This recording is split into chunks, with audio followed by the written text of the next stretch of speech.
हमारा उद्देश्य किसी की धार्मिक भावनाओं को भड़काना नहीं, बल्कि भक्त समाज को सही राह दिखाना है।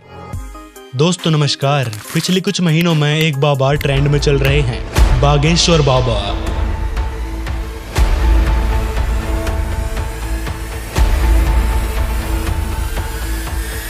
आजकल बागेश्वर बाबा काफी वायरल चल रहे हैं। हर कोई इनके बारे में जानने की कोशिश कर रहा है। आप सोच रहे होंगे कि इस बाबा में ऐसा क्या खास है, तो आइए हम आपको बताते हैं बाबा बागेश्वर का पूरा सच। लोगों से जानकारी लेने के बाद पाया गया कि बाबा बागेश्वर यानी धीरेन्द्र कृष्ण शास्त्री बड़े ही चमत्कारिक ढंग से अपने भक्तों की परेशानियां बिना उनसे बात किए और बिना उन्हें जाने वे भक्तों की समस्याओं का पता लगा लेते हैं और उस समस्या का तुरंत समाधान भी दे देते हैं। दोस्तों, धीरेन्द्र शास्त्री मन की बात बता देने वाली शक्ति के लिए प्रसिद्ध हैं। इस शक्ति को आध्यात्मिक मार्ग में सिद्धि कहते हैं। मन की वृत्ति बताने वाली सिद्धि। सिद्धियां 24 प्रकार की होती हैं, जिसमें से एक सिद्धि धीरेन्द्र शास्त्री जी के पास है।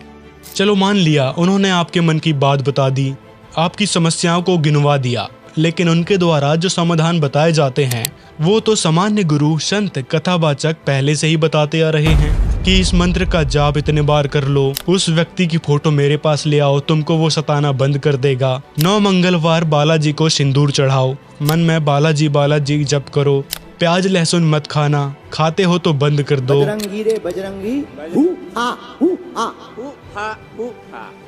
ये ओम एम आदि आदि, ये हमने हवन का लिखा।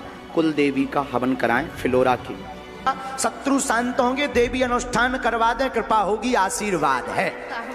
और भी अजीब अजीब तरीके के समाधान बताते हैं। यदि कोई तुरंत समस्या समाधान की बात आती है, जैसे चोरी हो गई या फिर कोई सामान गुम हो गया या व्यक्ति खो गया, उस विषय में धीरेन्द्र कृष्ण शास्त्री जी कुछ बोल ही नहीं पाते। कह देते हैं कि ये तो पुलिस का काम है। ये बात बोलकर श्रद्धालु को चुप करवा देते हैं। दोस्तों, आपको बता दें कि धीरेन्द्र शास्त्री जी कहते हैं बालाजी यानी हनुमान जी के पास 8 सिद्धि है, जबकि असल में आध्यात्मिक मार्ग में 24 सिद्धियां होती है। इससे एक बात साबित हो जाती है कि इनका भक्ति मार्ग अधूरा है। लोग इतने भोले हैं कि मन में चल रही बात को यदि शास्त्री जी ने बता दी तो बस इतने में ही खुश हो गए कि वाह, इन्होंने मेरे मन की बात बता दिया। यही चाहती थी गुरुजी। आई है क्या उनसे शादी होगी अथवा नहीं होगी?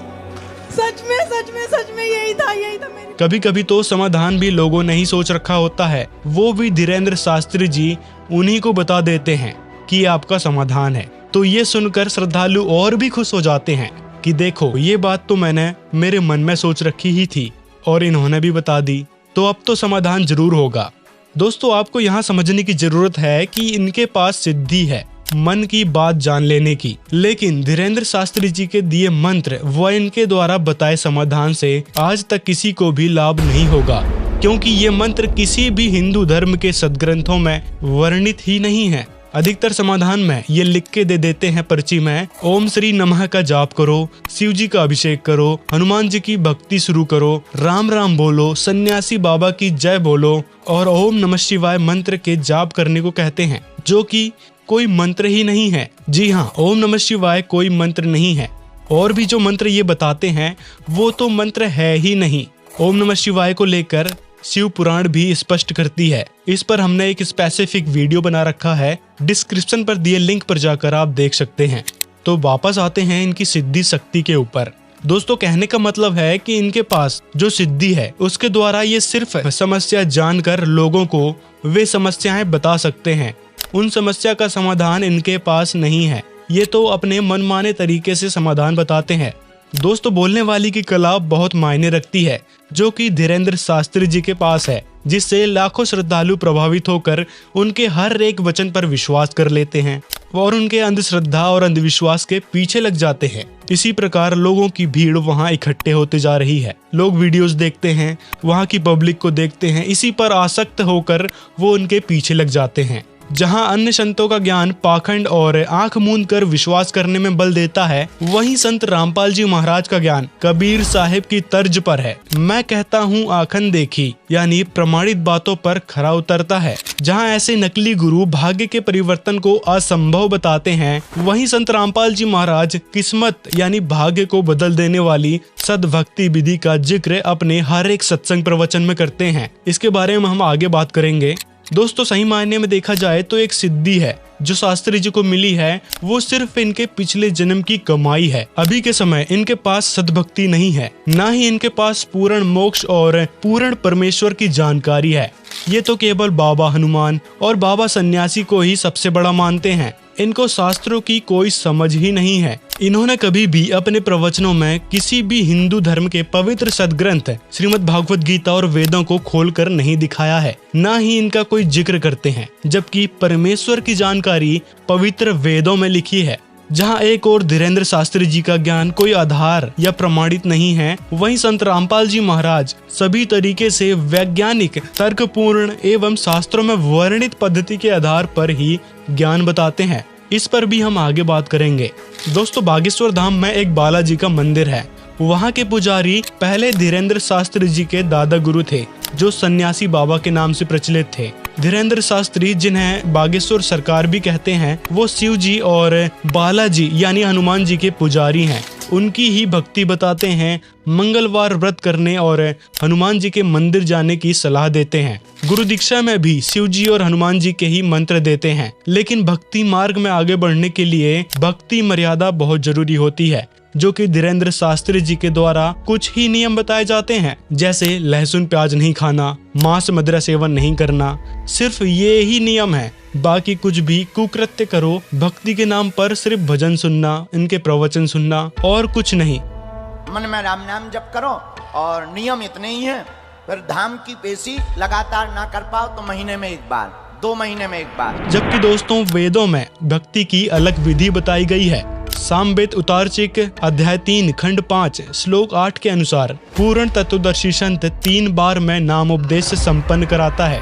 इसी मंत्र में कबीर परमेश्वर का भी जिक्र है, जबकि वेदों में कहीं भी शिव जी और सन्यासी बाबा बालाजी यानी हनुमान जी का कोई जिक्र नहीं है। और वेदों में कई सारी जगह कबीर साहिब यानी कबीर देव का जिक्र है।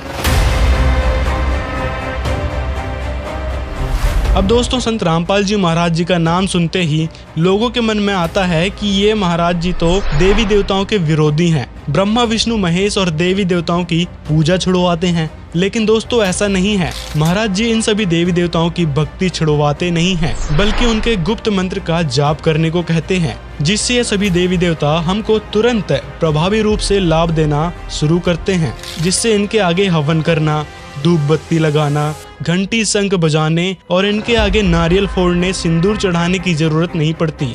संत रामपाल जी द्वारा बताए मंत्रों के जाप से ही सभी देवी देवता लाभ देना शुरू कर देते हैं। और आपको बता दें कि महाराज जी द्वारा दिए गए मंत्रों से भक्त के अंदर 24 सिद्धियां आ जाती है, जिनका प्रयोग मोक्ष प्राप्ति के सफर में विशेष सहायक होता है। धीरेन्द्र कृष्ण शास्त्री जी तो मात्र एक सिद्धि पाकर पंसारी बन गए। अब आप विचार कर सकते हैं कि संत रामपाल जी महाराज द्वारा बताई भक्ति कितनी ऑथेंटिक है।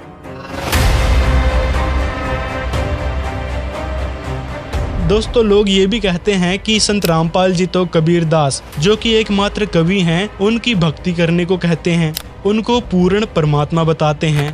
तो दोस्तों, आपको बता दें कि कबीर साहब को भगवान केवल संत रामपाल जी ही नहीं, बल्कि हमारे पवित्र सदग्रंथ भी बताते हैं। वेदों में प्रमाण है, यजुर्वेद अध्याय 29 मंत्र 25, ऋग्वेद मंडल 9 सूक्त 96 मंत्र 17, ऋग्वेद मंडल 9 सूक्त 96 मंत्र 18, ऋग्वेद मंडल 9 सूक्त 1 मंत्र 9 में कबीर का नाम कबीर देव वर्णित है। कुरान में कबीर या कबीरा का उल्लेख है। पवित्र कुरान शरीफ सूरत फुरकान 25 आयत 52 से 59 में, पवित्र बाइबल के उत्पत्ति ग्रंथ के अध्याय 1:26 और 1:27 में प्रमाण है। ऑर्थोडॉक्स यहूदी बाइबल के अय्यूब 36:5 में भी है।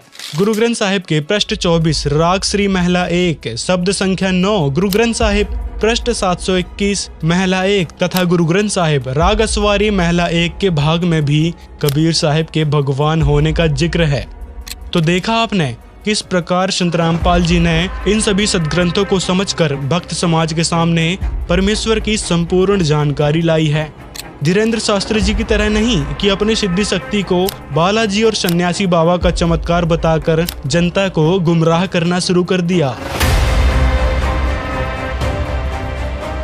दोस्तों, यदि संत रामपाल जी के बारे में बताएं तो महाराज जी एकमात्र ऐसे संत हैं जिनके अनुयायी अपने गुरु द्वारा बताए नियम को वास्तव में निभाते हैं। संत रामपाल जी ने अपने शिष्यों के लिए रिश्वतखोरी, चोरी, ठगी, दहेज लेना देना आदि की मनाही कर रखी है और वास्तव में उनके शिष्य उनके बताए नियम भक्ति मार्ग पर चलते हैं, जिससे उनको अनेकों लाभ और जीने की नई राह मिली है।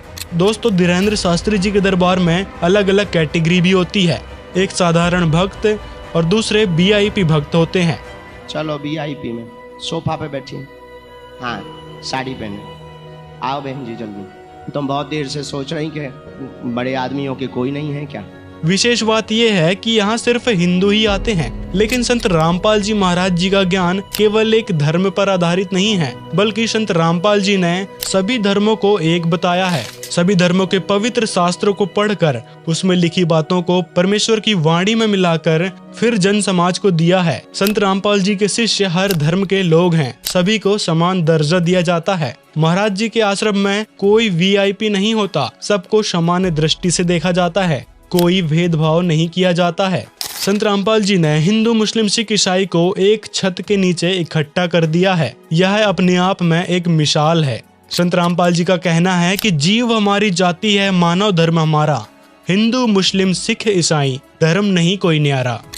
अब आपके मन में भी सवाल उठेगा कि संत रामपाल जी महाराज इतने महान हैं, तो फिर धीरेन्द्र शास्त्री की तरह चमत्कार क्यों नहीं दिखाते, सभी के दुख दूर क्यों नहीं करते? तो दोस्तों, आपको बता दें कि संत रामपाल जी जो मंत्र व भक्ति विधि बताते हैं, उससे ही भक्तों को सभी प्रकार के लाभ मिलना शुरू हो जाते हैं। लोगों को सिर्फ चमत्कार के पीछे नहीं भागना चाहिए। भक्त समाज को चाहिए कि संत की पहचान के लिए सबसे पहले उसके ज्ञान को समझें। संत वो नहीं होता जो सिर्फ चमत्कार करते फिरे, और संत वो भी नहीं होता जिससे चमत्कार ना हो। ये दोनों बात कैसे? क्योंकि पूर्ण संत जो भक्ति विधि बताता है, उससे चमत्कार करने की आवश्यकता नहीं पड़ती, चमत्कार अपने आप ही होते हैं।